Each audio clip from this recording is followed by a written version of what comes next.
Mark Goulston. Just listen. Discover the secret to getting through to absolutely anyone.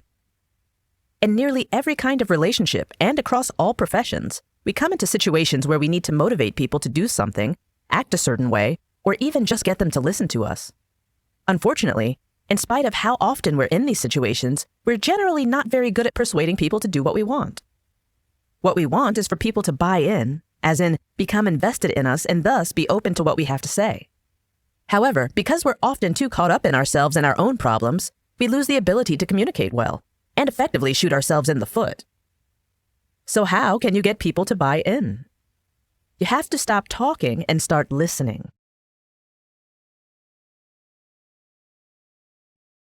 Blink number 1. Listening is a key to overcoming resistance and initiating progress.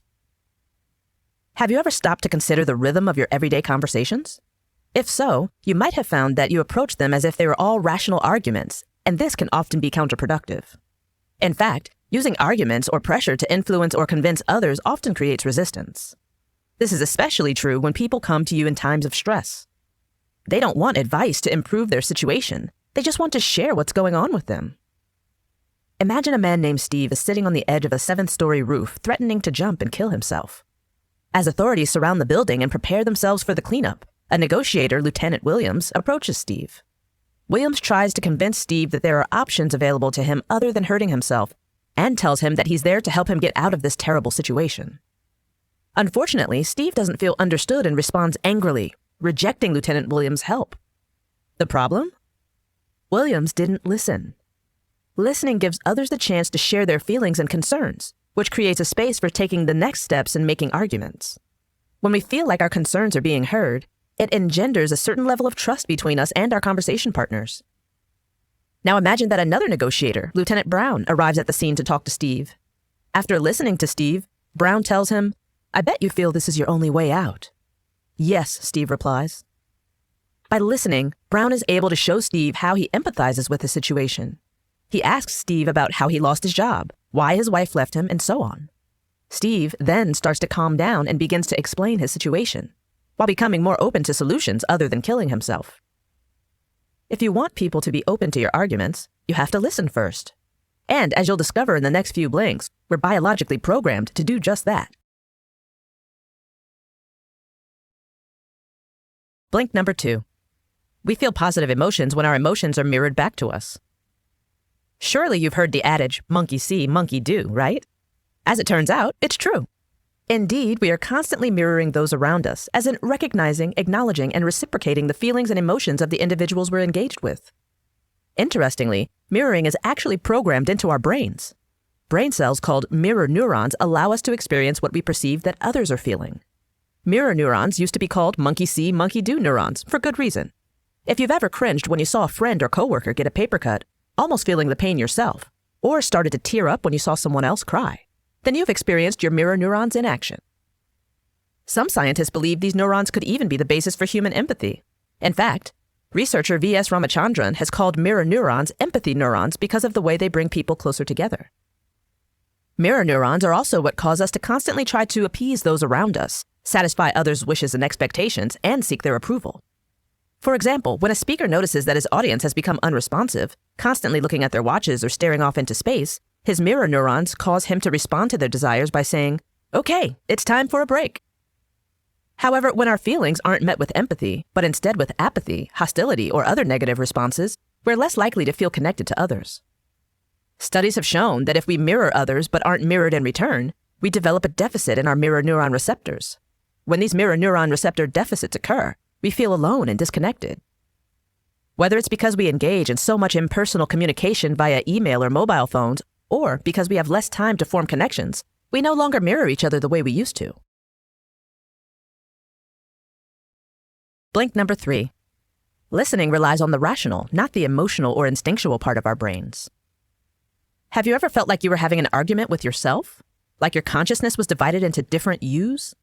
Well, your brain really is divided into 3 different thinking parts or layers, and they all experience and react to the world differently. Our reptilian layer is very primitive and is all about reacting to the immediate situation. This layer is responsible for our fight or flight reactions. It doesn't take time to ponder or analyze situations, it acts. or it doesn't. Sometimes the reptilian layer causes a deer in the headlights reaction, as in we freeze up and can't act at all. The next layer, the mammalian layer, is a bit more evolved than the reptilian layer. It's in charge of our emotions and is the home to your inner drama queen. The mammalian layer is where powerful feelings arise, including emotions like anger, jealousy, love, grief, pleasure, joy, and sadness. Lastly, there is the rational reasoning layer. This layer of the brain is responsible for collecting and analyzing the data from the reptilian and mammalian layers of the brain and developing logical next steps. Think of this last layer as your inner Mr. Spock, the Star Trek character who was always careful to weigh the pros and cons of a given situation and then decide on a course of action. Just how you have different thinking layers that influence how you react to the world, so do your conversation partners. If you want them to be receptive to what you have to say, you'll have to make sure they're thinking with the right layer. The remaining blanks will show you just how to make sure your conversation partners have the right mindset to communicate effectively. Blank number 4. Make sure that you and your conversation partner are using your rational brains. If you want to be able to listen and reach others, you have to get your own emotions under control first. Emotions like fear, anger, or panic will hinder your ability to reason and develop nuanced strategies. For example, former U.S. Secretary of State Colin Powell needed to exert serious control over his emotions when he was asked in front of 8,000 people to comment on his wife's admission to a mental hospital. Instead of getting angry, Powell took a moment to gain control of his emotions and said, "Excuse me, the person you love more than anyone is living in hell, and you don't do whatever you can to get her out? Do you have a problem with that, sir?" His ability to remain calm added to his reputation as a leader. Unfortunately, we won't always be able to stay in control. Luckily, when we lose our cool, we can regain control over and access to the rational layer by simply acknowledging threats or panic. In threatening situations, the brain's Mr. Spock shuts down and passes control over to the emotional side of the brain, controlled by the amygdala. Feeling threatened can also trigger the fight or flight mechanisms that cause logical reasoning to freeze and allow your immediate emotions and instincts to take over. However, by expressing your feelings of fear or panic aloud, you give yourself the opportunity to calm down and look for solutions. In fact, studies have shown that simply naming threats and fears cools down the amygdala, causing our reptilian brain to cede control, passing it back to our rational brain. Knowing this, you should always give others the space they need to address their fears when things start getting out of control. This way, they can listen to your arguments again with a clear and rational mind. Blank number 5. Showing vulnerability is empowering and gives others the chance to listen to us. One of the most difficult parts of becoming a good communicator is accepting your vulnerability. However, your vulnerability is a tool. When you show vulnerable emotions like helplessness or fear, you give others the chance to connect and respond. As we've seen, mirroring is a critical part of identifying with others. However, others can only mirror what you show them. So if you hide your emotions, you won't be truly understood.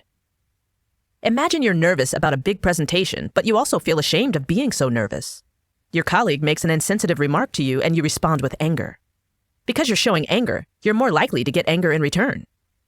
However, if you had instead shown your genuine emotions, as in your nervousness, your colleague would probably have been able to empathize with you and boost your confidence before the meeting. Furthermore, giving others the opportunity to show their vulnerability enables you both to explore what's behind the emotions. Picture the following scenario. One day at a hectic law firm, an associate breaks out into tears because that morning, as he was leaving for work, his daughter started crying and said she hated him. His boss walks by and sees him in distress. Although she would have ignored breakdowns like these in the past, she instead decides to go into his office. She tells him that she understands how difficult it is to balance work and family, and that she's working to make the firm more family-friendly. In the past, the firm's attorneys had worked so much that they hardly saw their kids, an especially difficult situation for parents with young children. Hearing this, the associate continues to cry and tells her that he's started smoking again and has gained weight. By allowing her employees to freely express their vulnerability, the boss showed them that she cares for their well-being and thus earned more trust and openness from her employees. Blank number 6. When you level with others, they'll be more relaxed and open for dialogue. If there's one thing we all love talking about, it's ourselves. And you can use this to your advantage when you want people to open up and become invested in your interaction. Using questions to establish an atmosphere of equality with your conversation partner will create a stronger connection. One way to do this is the side-by-side approach, in which you ask questions during a shared moment and then follow up with more questions to deepen the connection. Imagine a father and son in a car driving somewhere together. on what would usually be a mundane drive. This time, the father surprises his son by asking which of his friends he thinks will get into trouble later in life. The son is intrigued and answers that he thinks it'll be his friend Michael. Why, his father asks. Because, his son replies, Michael's parents have split up and he's already been in trouble. The father then asks what he'd do if his friend got into trouble, and the conversation continues from there. By asking questions that demonstrate interest rather than boring his son with questions about grades, the father got his son to open up to him about deeper issues like friendship and loyalty. Demonstrating real interest in others will make them feel valuable and thus bring the dialogue to a deeper level. For example, which of the following questions do you think is a better pitch for a drug rep? Hi, Dr. X. Do you have a minute to discuss the benefits of a new drug?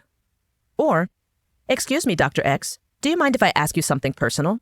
I just wanted to know if you still have fun as a doctor. The first pitch follows a familiar pattern, while the second breaks that pattern with something unexpected. The drug rep demonstrates interest in the hardworking doctor.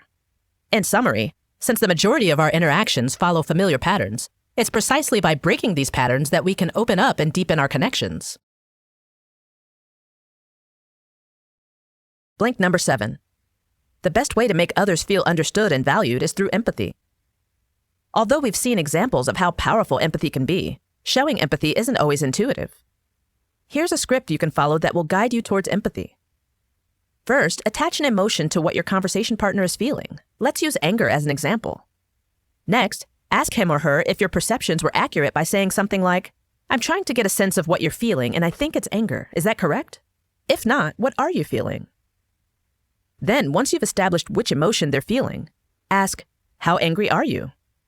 Be prepared for an emotional response and allow plenty of time for their answer.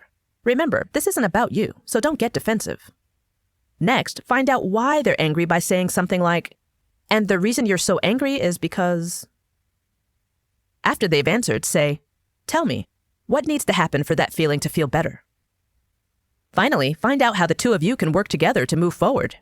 Ask, what can I do to make that happen? What can you do to make that happen? By demonstrating empathy, your conversation partner will feel felt, thus allowing you both to connect and move forward together. Imagine two agents whose persistent bickering hurts their firm. The younger of the two is extremely gifted in acquiring new clients and brags about rubbing elbows with celebrities. The older one is great at handling these clients and finds the other agent conceited and distracting. The two go to a mediator who hears them out and determines that the younger agent isn't being felt. In fact, he's just looking for some acknowledgement. He wants support, not attention. Sure enough, it's true.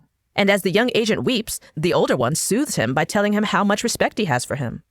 That's why he's his partner.